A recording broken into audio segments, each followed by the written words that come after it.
Bonjour Yves. Bonjour Simon. Et l'édito du jour, Yves, prendre à Victor pour donner à Johanna. L'émergence des démocraties dites si libérales dans l'Union européenne et dont la Hongrie est la figure de proue est un vrai sujet de préoccupation.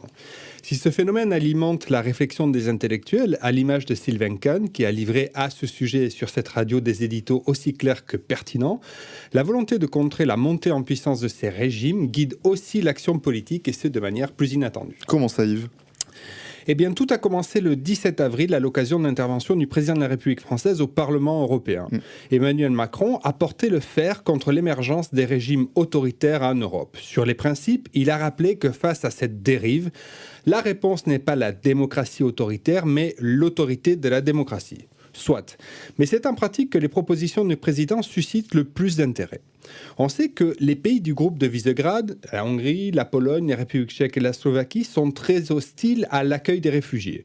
Et c'est justement sur ce terrain que s'est engagé le chef de l'État en proposant de créer un programme européen qui soutienne financièrement les collectivités locales qui accueillent et intègrent les réfugiés.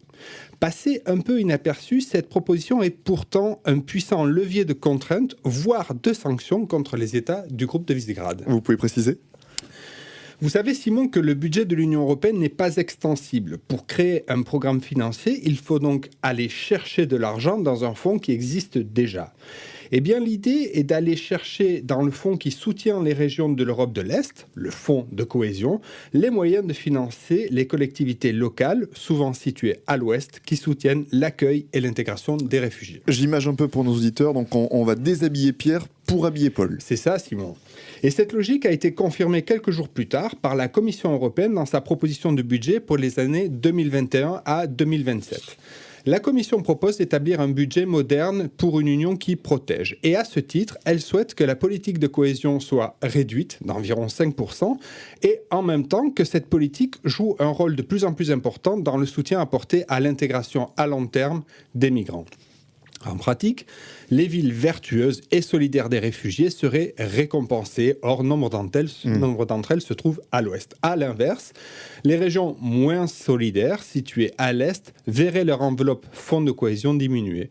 Pour récupérer cette perte, elles devraient alors développer des programmes d'accueil des réfugiés. La boucle est bouclée. Et si on veut utiliser une autre image, Simon, avec ce dispositif, il s'agit de prendre à Victor Orban pour donner à Johanna Rolland. Alors pour nos auditeurs, on rappelle que Johanna Rolland, c'est la maire de Nantes et la présidente de Nantes Métropole, Yves.